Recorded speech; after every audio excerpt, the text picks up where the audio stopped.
The desert was quiet, but not silent. Wind whispered across the red sands, carrying the dry breath of centuries through the narrow canyon. Each gust stirred up the dust that clung to rocks, boots, and the skin of anyone bold enough to walk there. The sun hung low, blazing between the cliffs, painting the world in molten orange and bronze. Elias Kane rode alone, his horse breathing hard beneath him, its hide slick with sweat. He could feel the weight of every step, not just from the heat or the miles, but from something heavier that pressed on his chest like stone. He had been a lawman once, or something close to it, then a gun for hire, then worse. The lines between justice and guilt had long since blurred for him, somewhere between the whiskey and the smoke of burning settlements. Elias had lost count of the faces of the dead, and one of those faces belonged to a man whose daughter waited for him now in this canyon. When he reached the clearing, he stopped. They were already there. A line of warriors stretched across the sand, 12 of them, standing tall and unmoving like pillars of the earth. Their shields were painted in bright circles of red and white. Their spears gleamed under the sun. They wore feathers braided into their hair and bands of turquoise at their wrists. Behind them rose the canyon walls, towering and silent, as if watching the encounter like an old god waiting for sacrifice. Elias dismounted slowly, raising his hands to show he carried no weapon but the revolver at his hip. The revolver wasn't drawn. It hadn't been for months. Still, the gesture drew tension from the warriors, their eyes sharp, their hands tightening on their weapons. And then she stepped forward, Ayana. She walked out from among them like a flame, emerging from shadow, her dress the color of sand, her hair long and dark, her gaze piercing. There was power in her presence, not from height or armor, but from certainty. She knew exactly who she was, and who he was, and that made her the most dangerous person he'd ever faced. Elias took off his hat and held it at his side. His throat felt dry, though not from thirst. "Ayana," he said, his voice rough. "You asked for me. I came." She stopped a few paces away. The wind lifted a strand of her hair, carrying it across her face, but she didn't move to brush it aside. Her arm rose, steady, unshaking, and she pointed at him. "You came because you had nowhere else to go." He flinched slightly, though his face remained composed. Her words were true. "I came because I owe you," he said. "I came because your father—" "Don't speak his name." Her voice sliced through the air like a blade. The warriors shifted, the scrape of spear hafts against shields echoing softly. Elias nodded, lowering his head. "Then I won't. But I need you to know, I didn't come here to fight." "You fought before," Ayana replied coldly. "You fought when my people begged for peace. You fought when you burned our fields and left our dead for the vultures. Now you stand here and say you came in peace. Men like you only come when your past hunts you down." Elias's jaw tightened. "You think I don't know what I've done? I carry it every day." Ayana stepped closer until there were only a few feet between them. "Then why are you still breathing when my father is not?" He couldn't answer. The memory rose unbidden, the night fire, the confusion, the shouting, the smell of gunpowder and smoke. He had meant to protect. Instead, he had destroyed. He swallowed hard. "Because I was a coward," he said finally. "Because I ran instead of staying to face what I'd done." For a long moment, the canyon was silent except for the wind. Then, Ayana lowered her hand slightly, but her eyes never left his. "You ran from judgment once," she said. "You won't again. I don't intend to. You can't change the past." "No," Elias said, "but maybe I can stop it from happening again." The faintest flicker of something crossed her expression. Not forgiveness, but recognition. A wounded truth, perhaps, or a memory of her father's words about the world outside the tribe. Still, her tone stayed iron. "You speak of stopping pain," she said, "yet you bring it with you. You carry that weapon even here." Elias glanced at his revolver. It's a habit I can't shake, then lose it. He hesitated, then unbuckled the gun belt and dropped it to the ground. The sound of metal striking rock echoed sharply through the canyon. The warriors relaxed slightly, though their eyes stayed wary. Ayana turned to one of them, an older man with deep scars across his chest. "He will walk the canyon at dawn," she said. "If the spirits judge him worthy, he will live.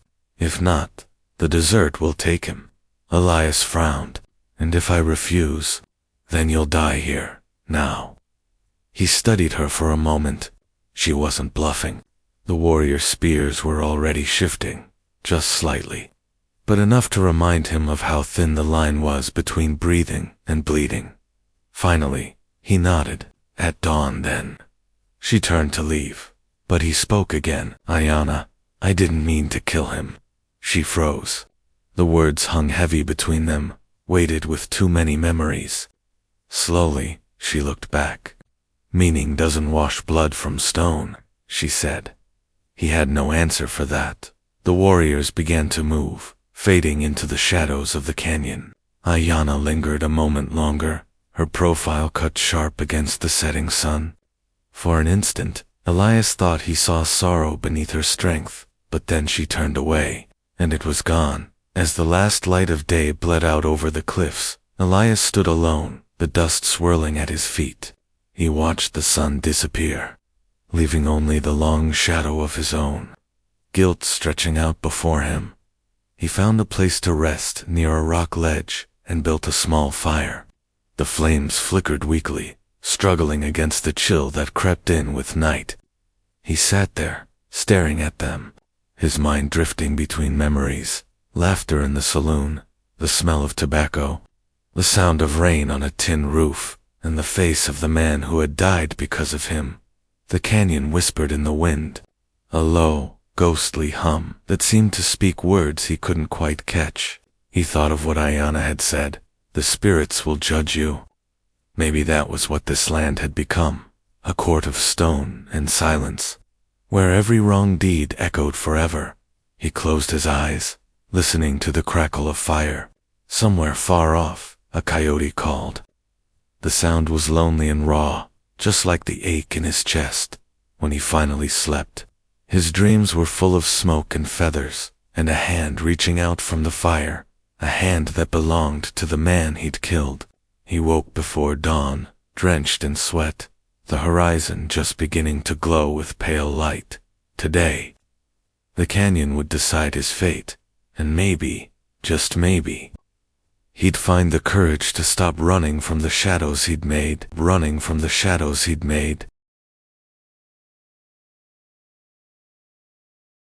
The dawn came slow, as if the sun itself hesitated to rise upon what was to come. A pale glow touched the tops of the cliffs first, bleeding downward in streaks of gold, until the sand itself seemed to shimmer. The air was cold, the kind that bit the skin and burned in the lungs. Elias Kane stood at the mouth of the canyon, his breath curling into faint clouds before him. Ayana was already there. She had come silently, as she always did, her presence calm but heavy, like the first beat of thunder before a storm. Behind her stood 2 elders and a few warriors, their faces painted with ash and earth, watching without a word. Elias bowed his head slightly. "You said I'd walk alone." "You will," Ayana said. Her tone carried no malice, only formality, like she was speaking the words of a ritual much older than either of them. "But the path must be opened first." She stepped forward, raising her hand toward the canyon. In her palm was a small pouch made from deerskin, tied with a cord of braided sinew. She whispered something, a prayer, maybe, or an invocation, and tossed a handful of powder into the air. It sparkled briefly, catching the newborn sunlight before falling to the ground. The canyon wind shifted. A low hum seemed to rise from the earth, faint but real. "The spirits here now," Ayana said. "They remember every voice, every death. They will remember yours." Elias tried to hold her gaze, but there was something in her eyes that made him look away. Not hatred anymore, but something older, heavier. And if I'm found false, he asked quietly, then the earth will claim you. The canyon has its ways. He nodded once, took a deep breath, and stepped into the mouth of the canyon. The wind rose behind him, swirling the sand like a closing door. The deeper he went, the quieter it became. The sound of the world outside faded. No birds, no breeze, not even the echo of his own footsteps after a while. The walls rose higher, streaked with veins of ochre and white. They were beautiful in their way, carved by time and water, but they pressed in close, like sentinels watching him pass. Elias had walked alone many times before, but never like this. There was a weight here, invisible yet constant, pressing against his chest. It wasn't just guilt anymore. It was something alive, something ancient. He moved slowly, his boots crunching against stone. Then, faintly, he began to hear it, a whisper, like wind sliding across distant cracks. It grew louder with each step, until it formed into something else entirely. Voices at first, they were shapeless murmurs that seemed to echo off the canyon walls, in no pattern or meaning. But then he recognized words. Elias Kane. His own name, spoken in a tone he didn't recognize. Then another voice, deeper, older. You came with fire. Elias froze. The canyon was empty. There was no one there. Just the walls and the thin slice of sky above. But the sound persisted, curling around him like smoke. He tried to steady his breathing. I came because I have to make it right. The canyon answered with laughter, low, bitter, human. Then came the memories. The crack of gunfire. The smell of burning oil. Men shouting. Horses screaming. He stumbled as the images flashed before his eyes. He wasn't walking the canyon anymore. He was there, back in that night. His men drunk on courage and greed. His warnings ignored. The campfires of the tribe glowing peacefully before chaos. He remembered the chief, proud, calm, unarmed, stepping forward with his hands raised. And Elias, in panic and confusion, drawing too fast. Firing once, he heard the gunshot again, echoing through the canyon like thunder. He saw the man fall, saw Ayana's cry pierce the flames. No, Elias muttered. Stop. But the canyon didn't stop. It showed everything. The screams, the fire, the blood, the faces of those who ran and those who didn't. His hands shaking, smoke rising from his revolver. He fell to his knees. The dust bit his skin, the air thick with ghosts. I didn't mean it, he gasped. I tried to stop them. Your bullet found its mark, the canyon whispered. Intent changes nothing. The voice was the chief's, now calm, solemn. It came from all directions, echoing endlessly. Elias looked up, half expecting to see him standing there, alive again. But there was only the shimmer of heat and sand. Tears burned in his eyes. Then let me pay for it, he said. Let it end with me. Silence followed. Then, through the dust, a faint light appeared, a narrow beam descending from a crack high above. It illuminated a small stone altar, half buried in sand.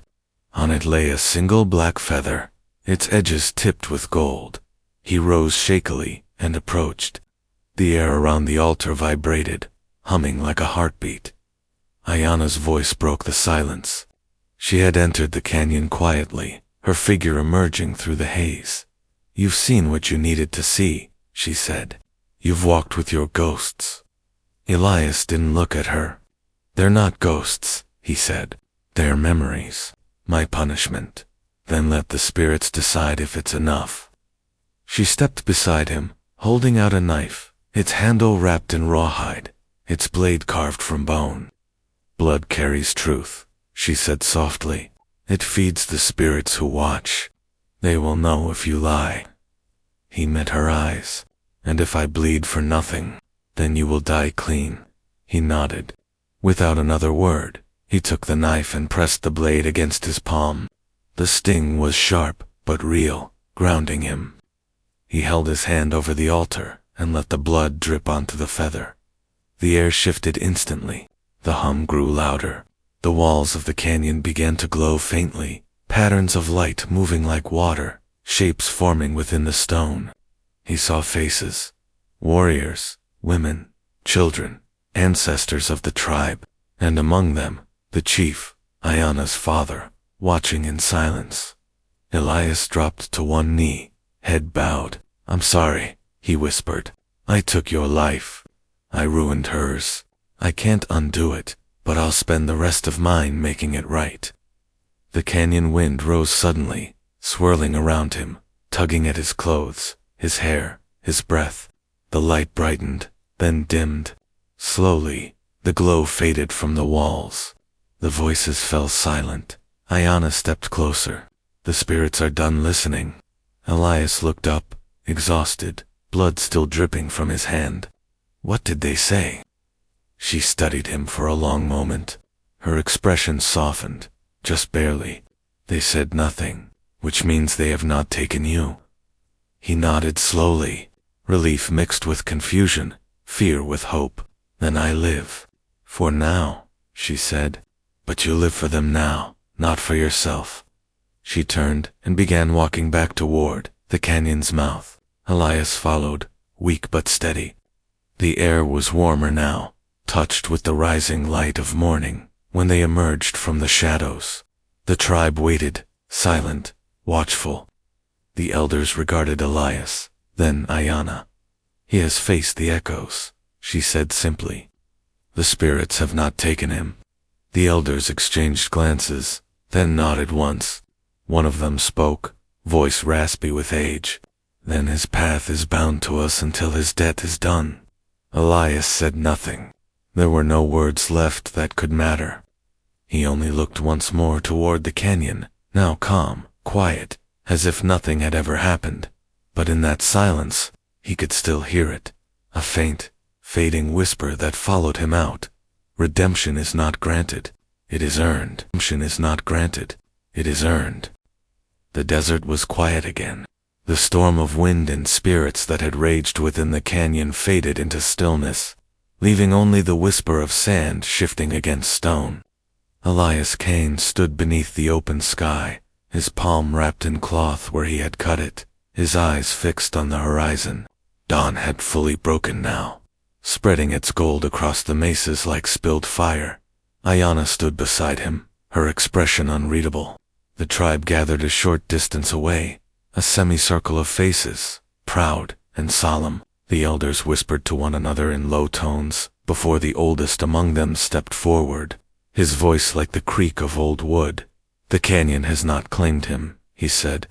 "The spirits are silent. That silence is its own judgment. The man shall live, but his life no longer belongs to him." Elias lowered his head. "Then I'll give what's left of it to your people, to your land." The elder nodded once. "You will walk as one of us, but always as a shadow. You will not hunt for sport, nor raise a weapon without cause.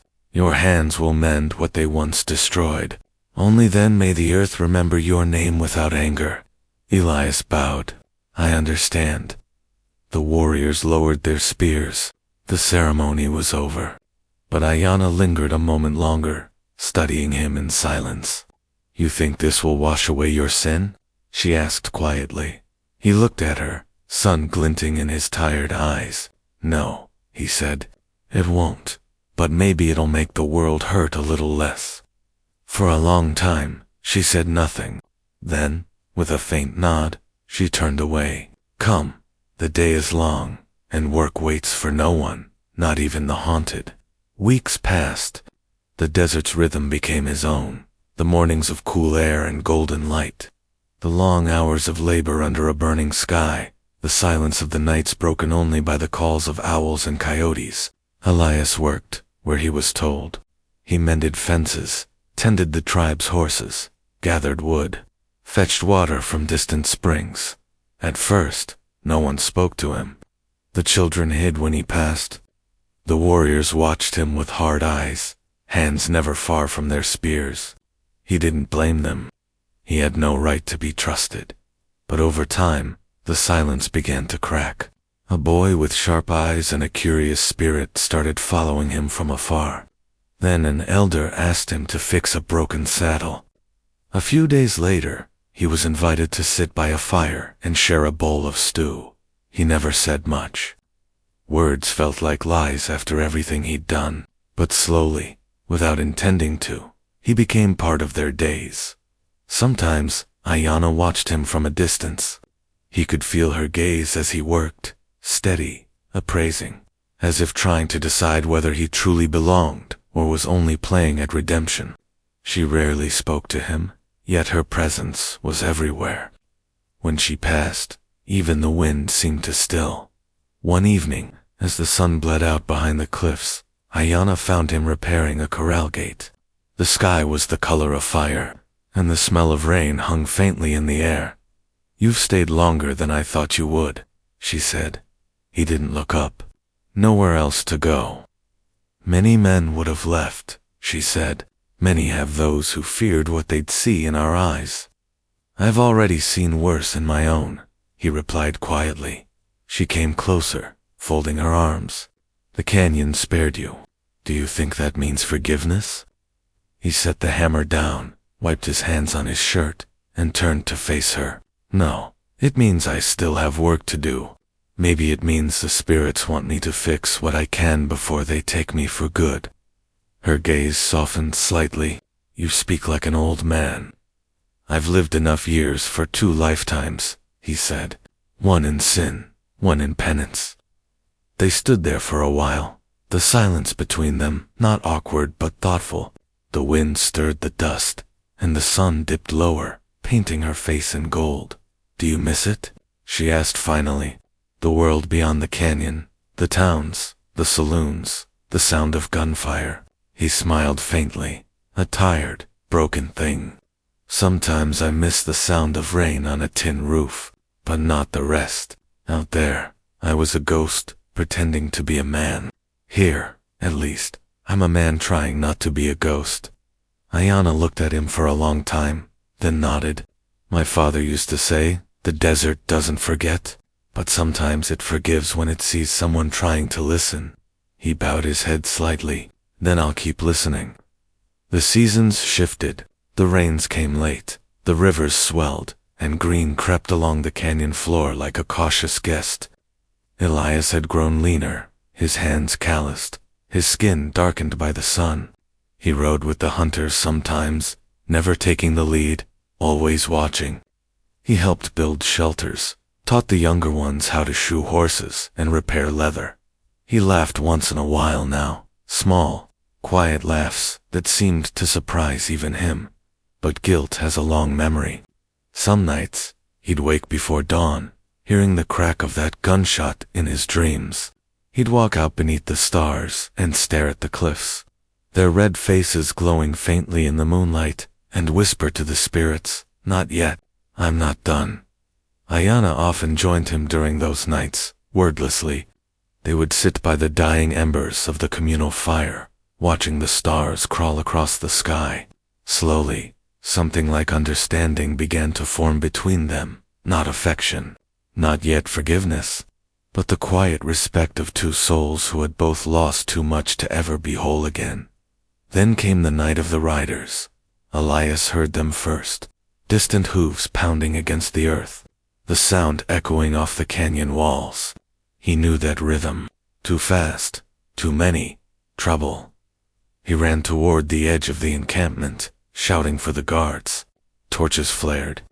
Warriors rose from their tents, grabbing spears and bows. Ayana appeared almost instantly, her hair unbound, her face fierce in the firelight. "What is it?" she demanded. "Riders," Elias said. 5, maybe 6. Coming fast.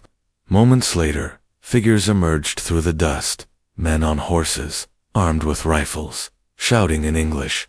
One fired into the air, "We're taking what's ours." They were settlers, the same kind of men Elias once rode with. The tribe formed a defensive line. Elias didn't hesitate. He ran for his old revolver, still hanging in the chieftain's tent, as a symbol of his oath.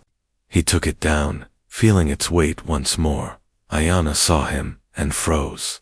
You swore never to raise it again.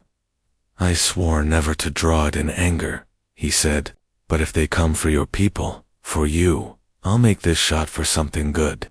Before she could answer, the riders charged. Gunfire split the night. Elias dropped to one knee, fired once, clean, precise. The lead rider fell.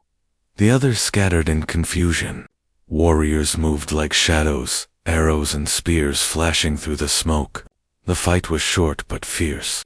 When the dust cleared, the survivors fled into the desert, leaving only silence behind. Elias stood breathing hard, the revolver still smoking in his hand. Then he dropped it into the sand. Ayana approached slowly, her expression unreadable. You broke your vow, she said. He met her gaze. No, he said quietly. I kept it. I raised it to protect, not to destroy. For the first time, a faint smile touched her lips, small, fragile, but real. Then maybe the spirits chose well.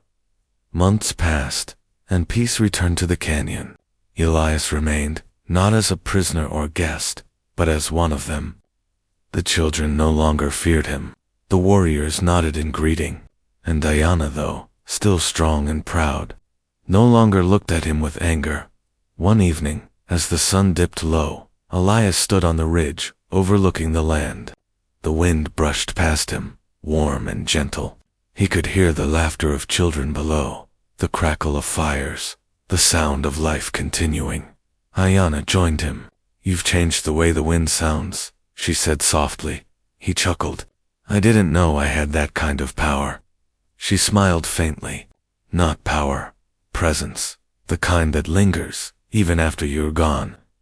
Elias turned to her, his face lined with age, but his eyes calm at last. Maybe that's enough to leave the world a little quieter than you found it. She looked toward the horizon. It is enough. They stood there in silence as the sun slipped beneath the earth, and the first stars began to appear, bright, eternal, and patient. The canyon glowed with its last light, the red rocks burning gold for a final moment before night took them. And in that moment, the spirits whispered through the wind once more, not in accusation, but in peace. The earth remembers. The earth forgives. Earth remembers. The earth forgives.